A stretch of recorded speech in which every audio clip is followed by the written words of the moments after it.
it's now time for Hello, Mr. President, which is a segment that's dedicated solely to showing the country and the world problems you are experiencing within your community and calling on to policymakers to do something about it for you.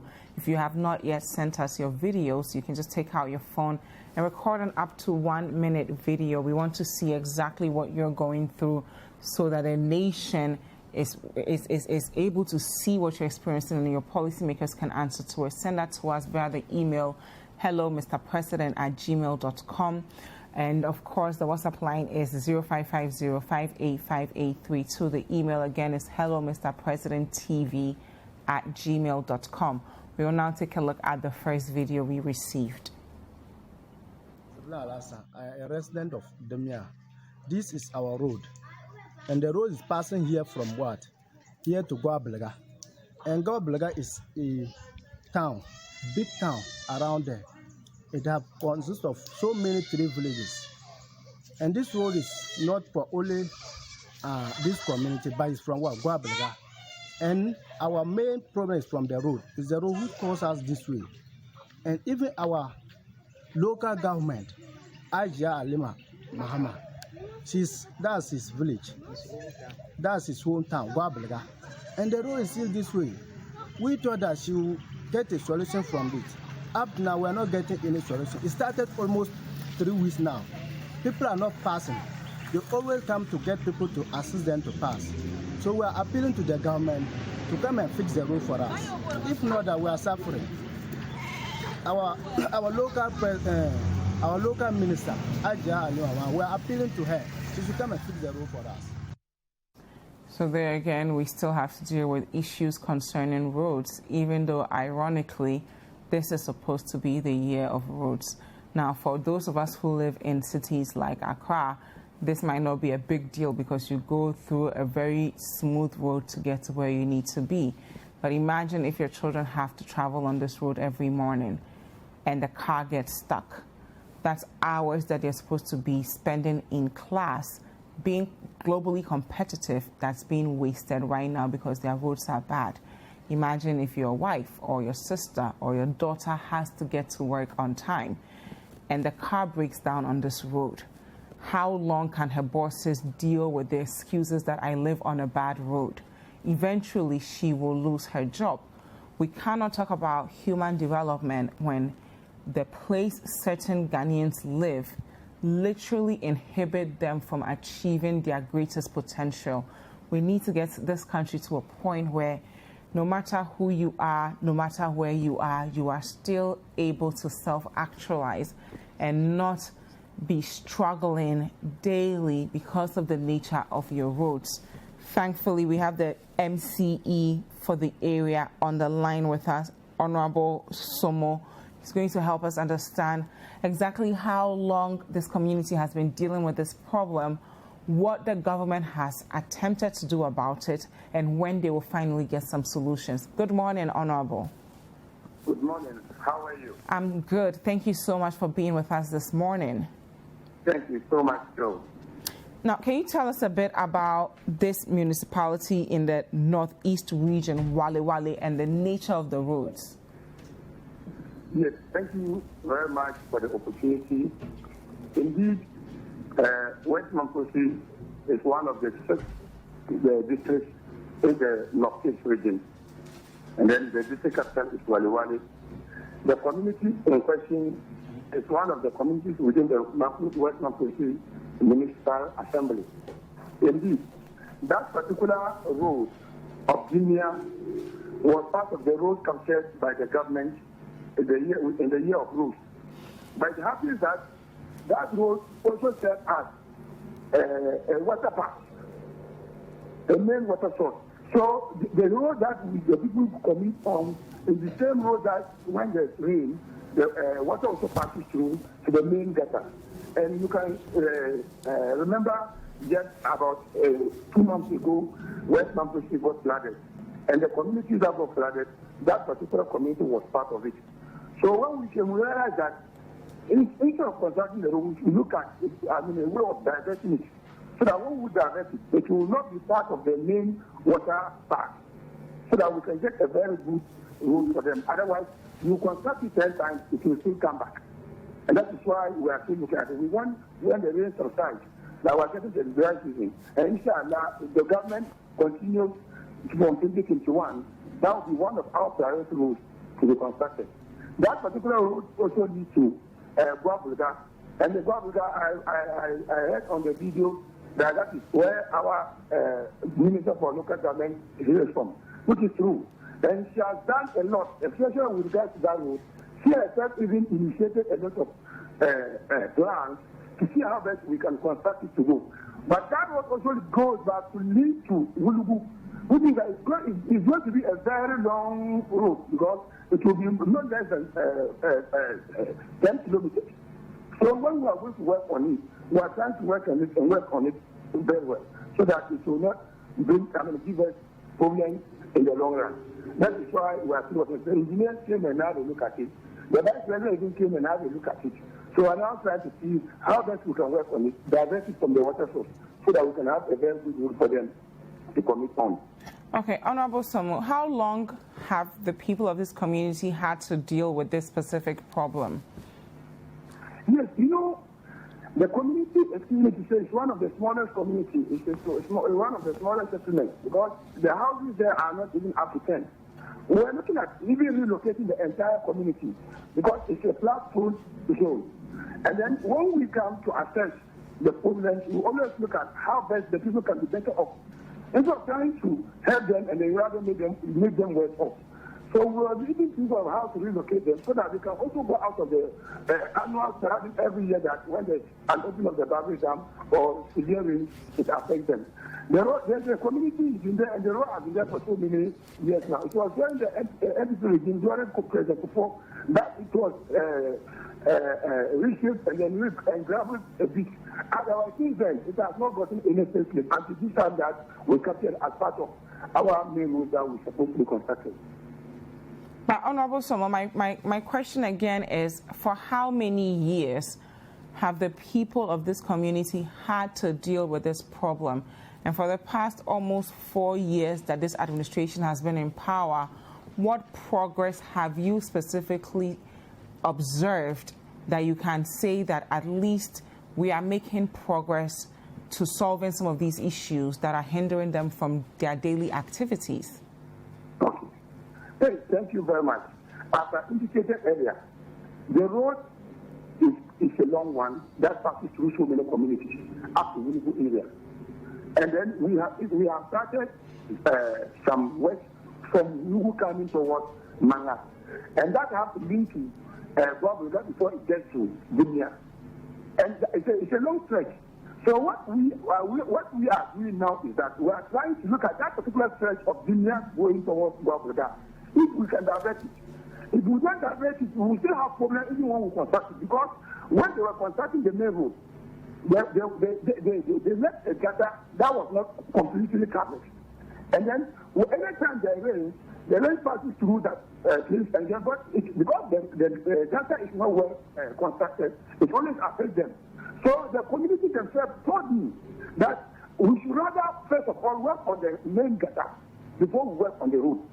That was what the community members came to my office to inform me. And then when they said that, then I called my engineers also go and have a look at the gutter. We actually realized that sometimes, because of the nature of the gutter, when water comes, it overflows. And that sometimes causes the flooding around that area. So if we are able to solve that flooding around that area, we will be able to get a better road for them. Otherwise, we will be wasting our own time if we say we are going to construct the road for them now. Because we have to look at how best we can work on it so that it will not affect them in the long run. And when you want to develop the people, you must develop them very well. And that is exactly what we are doing. For the number of years that they have been there, that one I cannot tell. I can tell that I just came from February 2020. That is what I can talk about. But what I know is that in the plans of the assembly, and when the NDP government came to power, especially this year, we have to do a lot of roads in the municipality, which is one of them. And most of the roads have happened. Those who do not have any complications with regards to how we can go by the construction.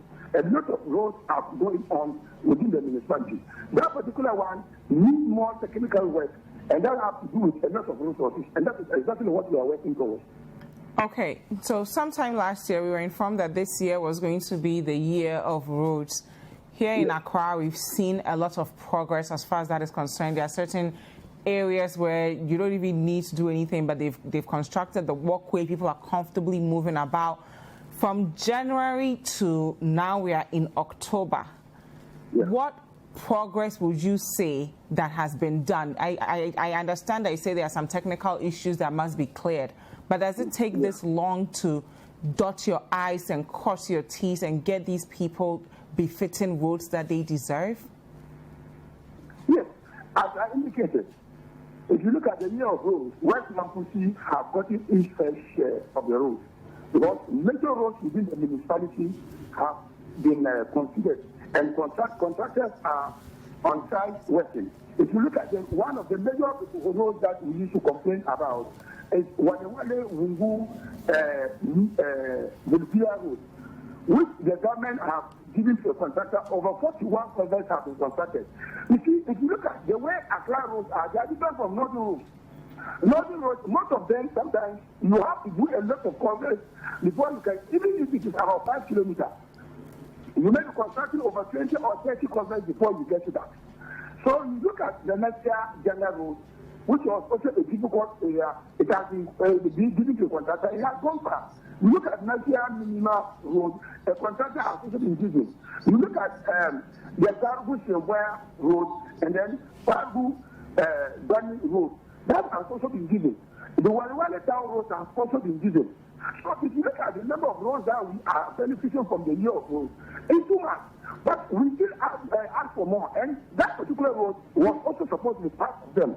But due to its technical nature, we have to start from the other side so that what the technical people look at it, and then we see how best we can make it best for them. Otherwise, we don't have to construct it and reconstruct it. And that is what we are doing.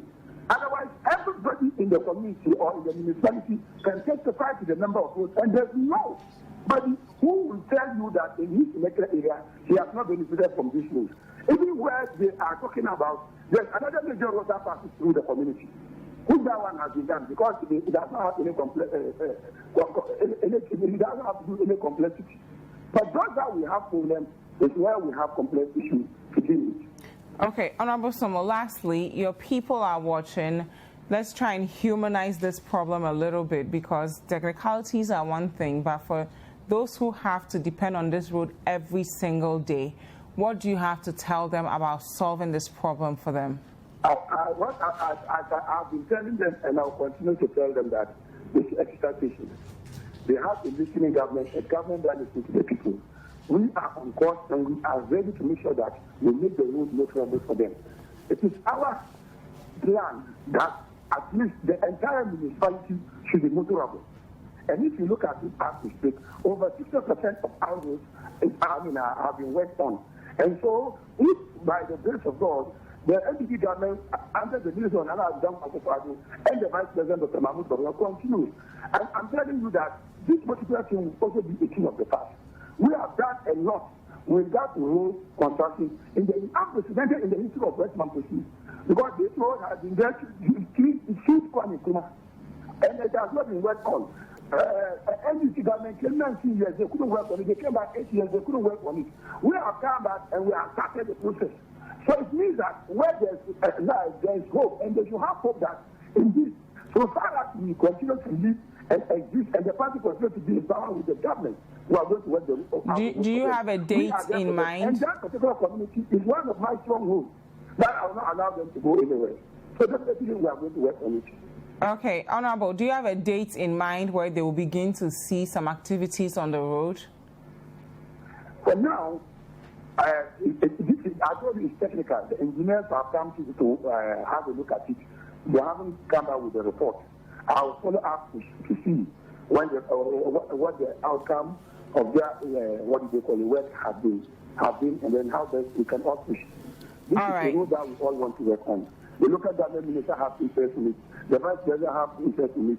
The MC has interest in it. Everybody has interest in it. So hopefully it will be prioritized. Thank you very much. One way that the road can be left out.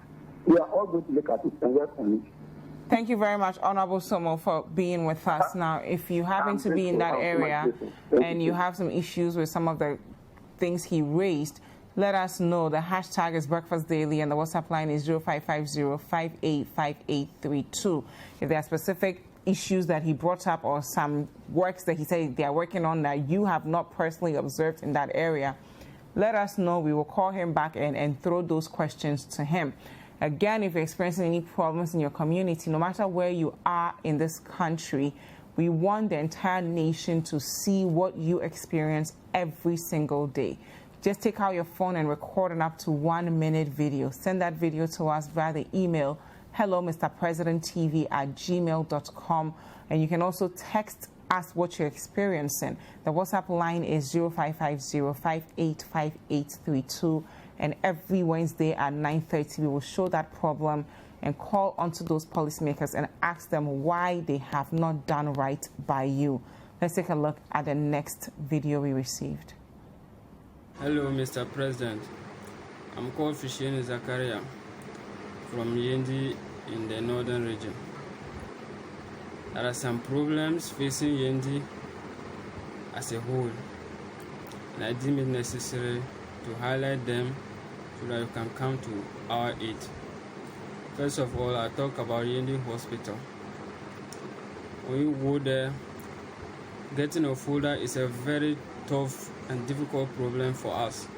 To get a folder, it will take you some couple of hours before you can get a folder, and after that you have to see the doctor. That's another problem there. And then when we talk about emergency is very important to a hospital. In the Yendi Municipal Hospital, when you go there, the emergency ward is not equipped enough. Mr. President, we need your help. Help us. Thank you. So that's the Yendi Municipal Hospital, and I mean, we all know how important our hospitals are. No matter who you are, when you're sick, when you're at your most vulnerable, you will go to a hospital, and it's really important that whatever hospital you go to has the necessary resources to take care of you so that you don't die from inadequacies in that hospital, but you can go home because you were treated well. We have the hospital administrator of that specific hospital on the line with us, Mr. Emmanuel Donko. He's going to help us understand the problems that people of that community are facing. Good morning, Emmanuel.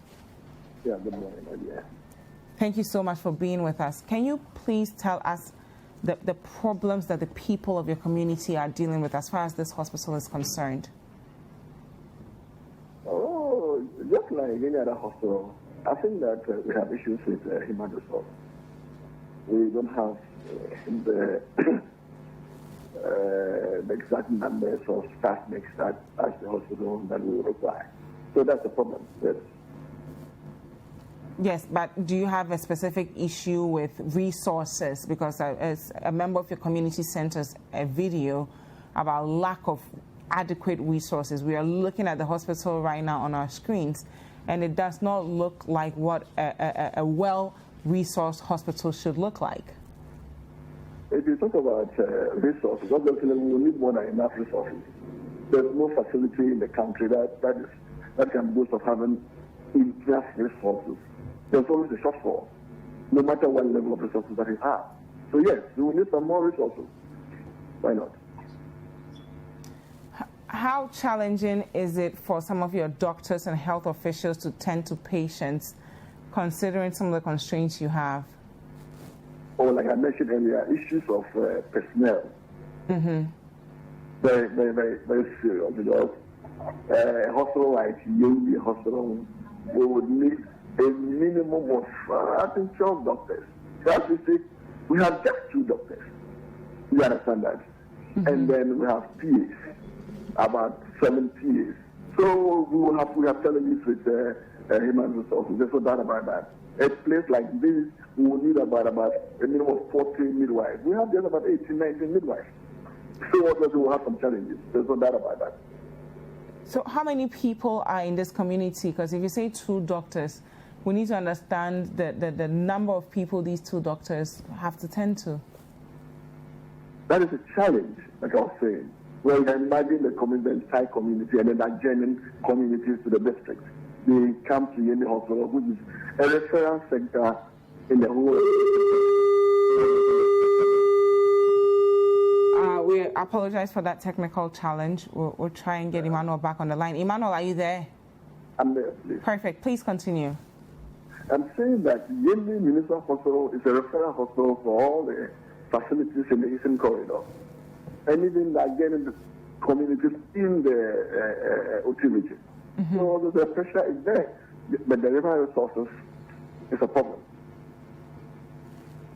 What kind of advocacy have you tried to do to get more personnel, and what kind of feedback have you received from some of our policymakers? It is not that people are not aware of it. Our authorities are aware that they cannot give what they don't have. Not easy. They can't give what they don't have. The personnel are just not there. The post doctors in the northern region, they don't come.